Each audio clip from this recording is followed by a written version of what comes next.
30 minutes na ang nakakalipas at sa pangalawang pagkakataon, sina Jude at Riz naman ang magpapatuloy ng dish na sinimulan ng kapartner nila. Nung kumuha kami ng tuna, talagang plano talaga namin na tuna. Kasi yung tuna, only sa judge, they're just only giving 1 hour. So sabi namin, pag gumawa kami ng baboy or beef, hindi namin kayanin yun na palambutin in 1 hour. Kasi sa preparation pa lang, maubusan na kami ng time.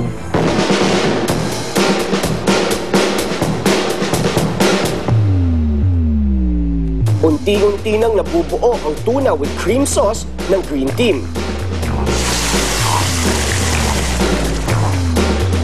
Pero ang Purple Team, hindi pa rin nagkakatugma ng plano. Pagbalik ko, meron ng yung kangkong tsaka yung talong na parang ginataan. So hindi ko alam kung anong plano. Kasi ako, may nag-prepare ako. Parang sa tingin ko, pwede dun sa pork. Hindi ko ginalaw yung talong tsaka yung ginataang talong at kangkong. Hindi ko alam kung para saan yun. 40 minutes na ang nakalipas nang balikan ni Ting ang dish nila ni Riz. Maremedyohan pa kaya niya ito? Medyo iba yung takbo ng dish niya doon sa dish na ginawa ko. Although may ginawa siyang sauce, tapos nakita ko yung naka-plate na talong, may sibuyas. Parang ginawan ko rin ng compliment. Tapos yung sauce naman na ginawa niya, ginamit ko din doon sa dish na ginawa ko.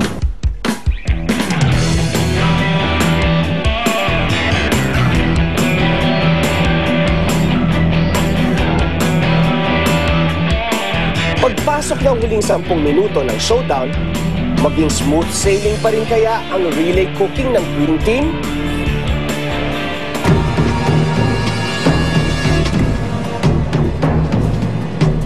Namoy ko kumuha siya ng lemon. Doon ako natakot sa lemon. Kasi akala ko lalagyan niya ng lemon yung fish namin. Parang i-squeezean niya yung nilagay kong sauce. Sabi ko, mas maganda siguro paglagyan ko siya ng kulay. So ginawa ko, gumawa ko ng salad, coriander salad na may lemon. Sina Riz at Ting naman, madaan pa kaya sa diskarte ang sisig at laing nila? Yan ang final mo, Lisa.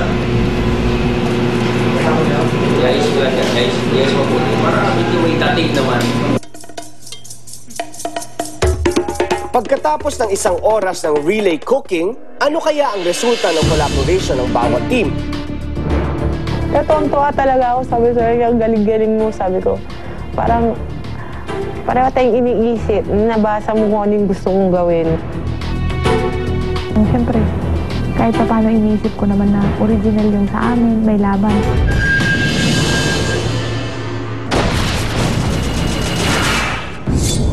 Ito na yun. It's the best that you can do dun sa oras na binigay namin and sa challenge na ginagawa natin. Palagay nyo, yan na yung best na magagawa nyo. Hindi ba kayo nagkainisan? So, kamusta na yung babae mo? Kapag ganyan ang